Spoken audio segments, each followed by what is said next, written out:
Hello, today I have a message called Contentment and Resting. So the short version is wanting a reaction is wanting pushback.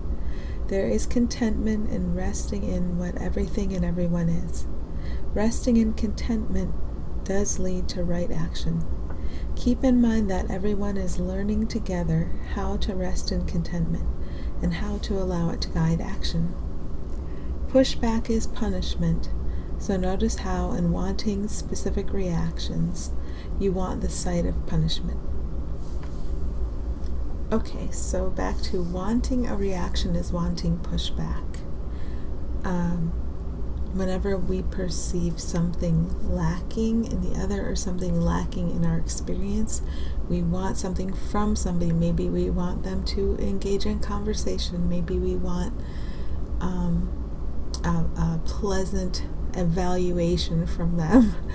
Maybe we want, even in an argument, maybe we're well aware of wanting that back and forth adversarial interaction. We want something sharp coming at us.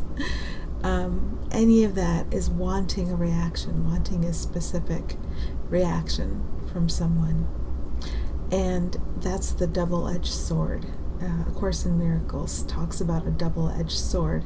So the pleasure or pain, that's the double-edged sword.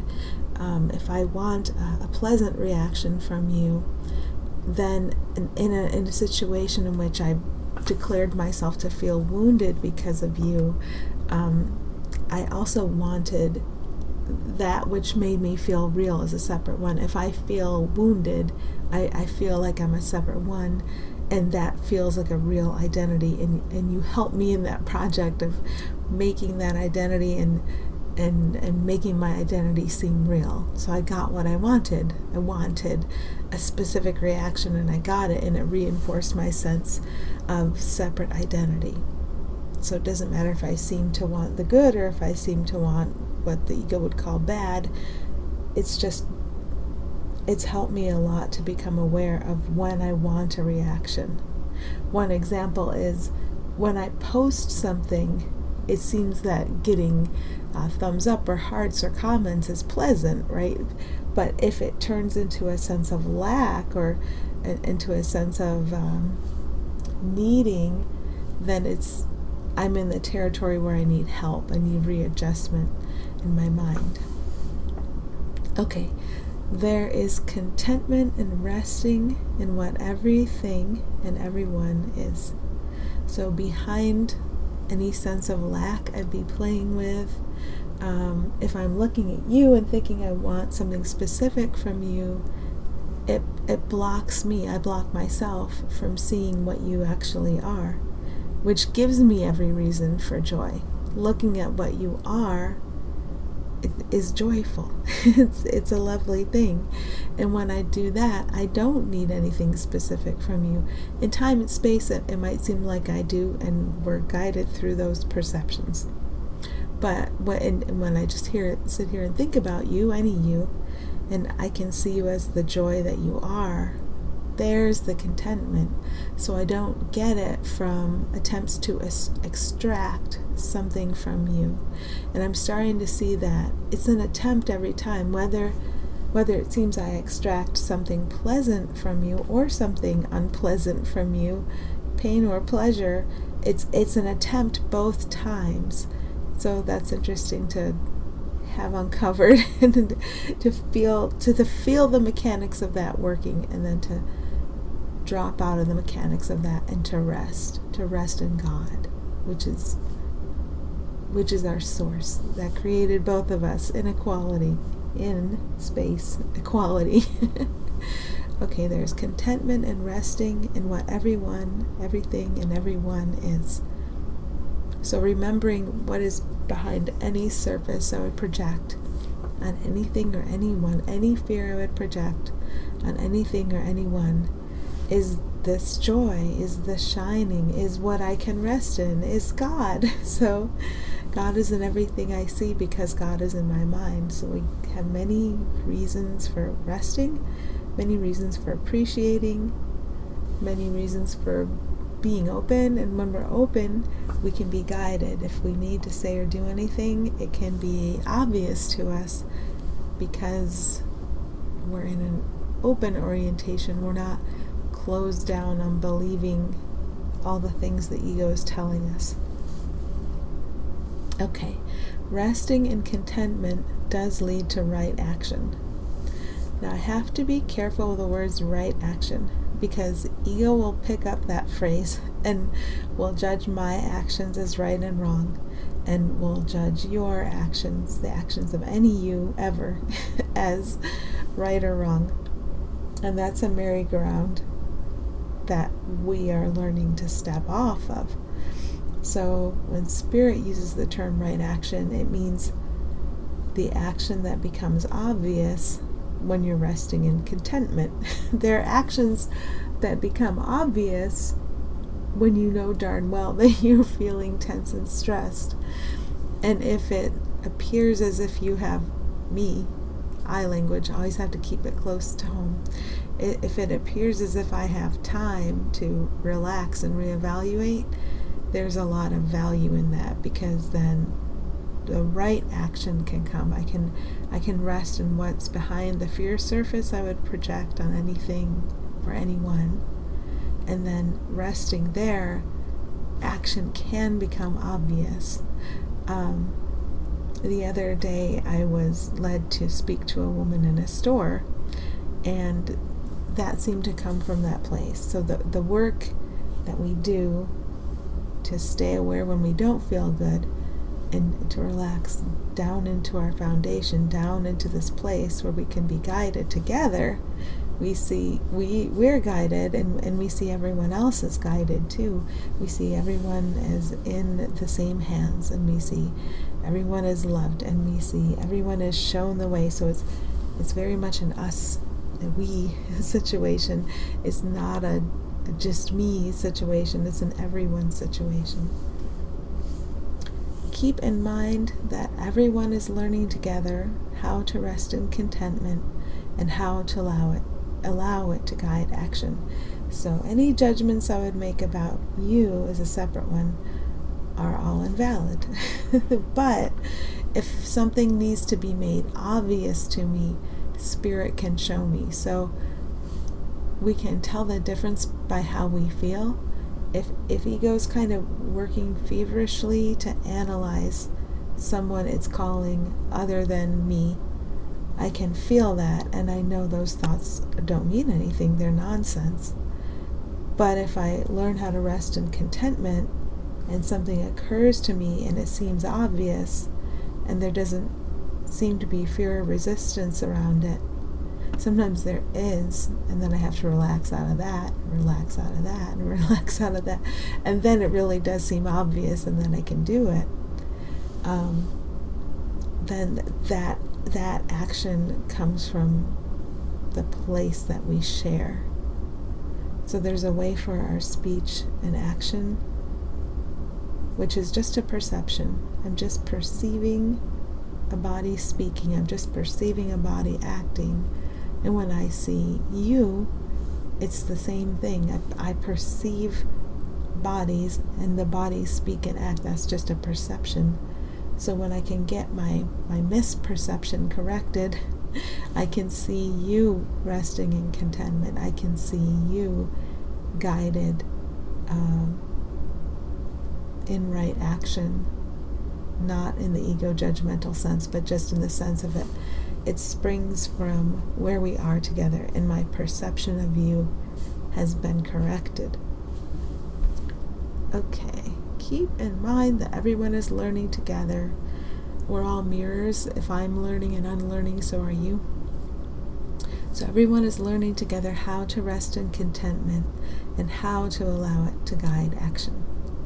So if I ever set myself apart from you and judge your learning as opposed to that guy's learning, or as opposed to my learning, I'm lost, and I start to notice when I'm lost more and more, because the foundation of this work is to notice how we feel.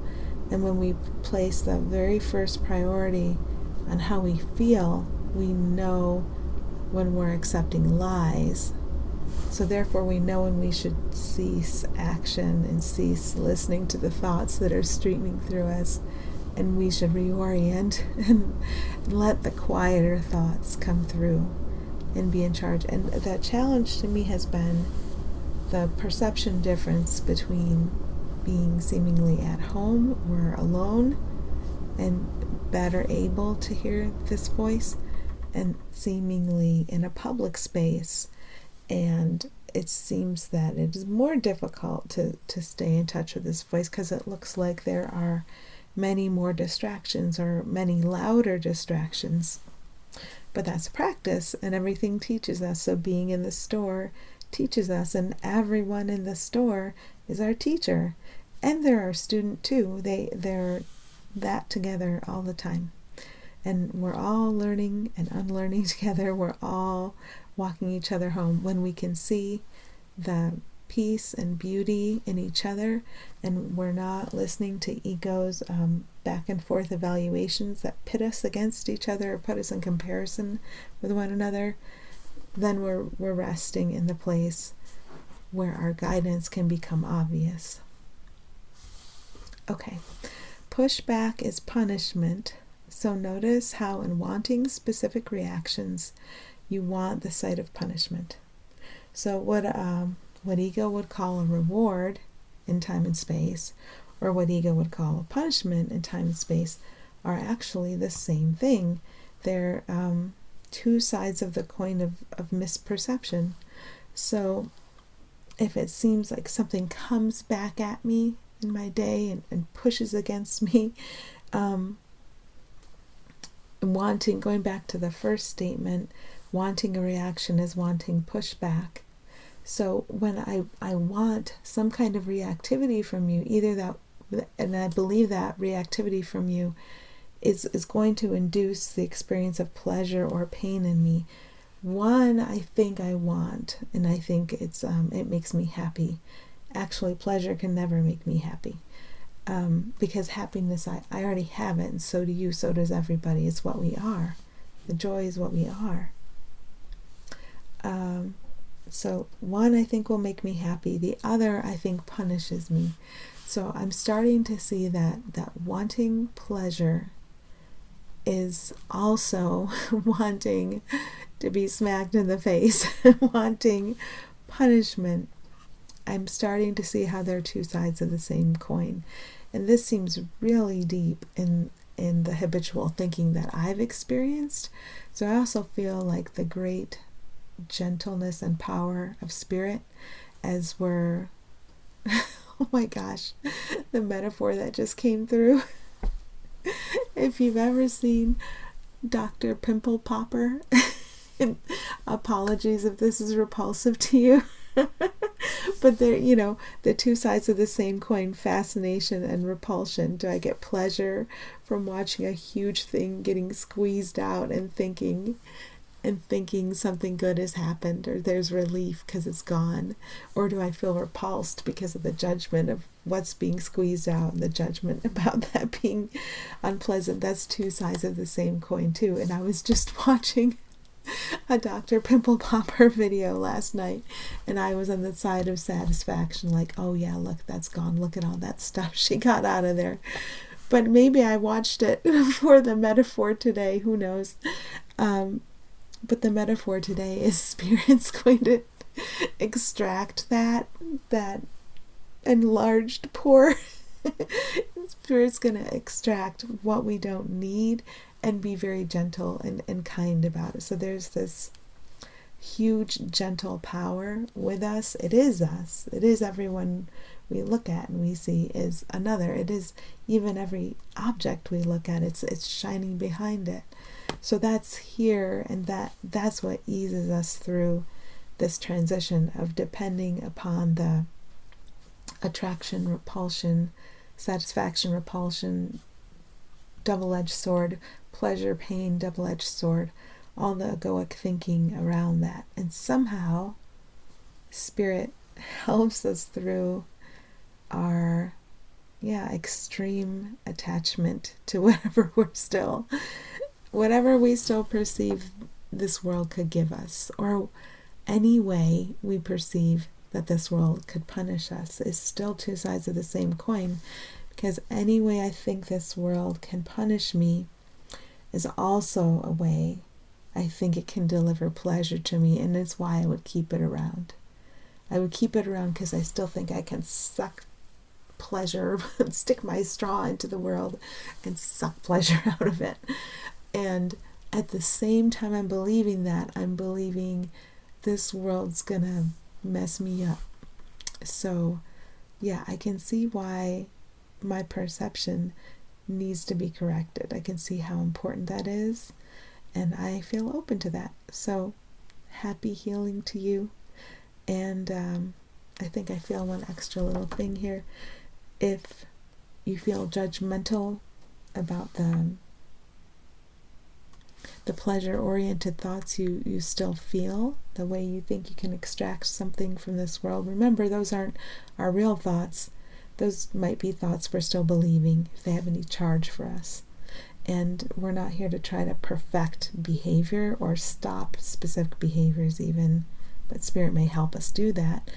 We're here to look at the thinking and to have the perception corrected.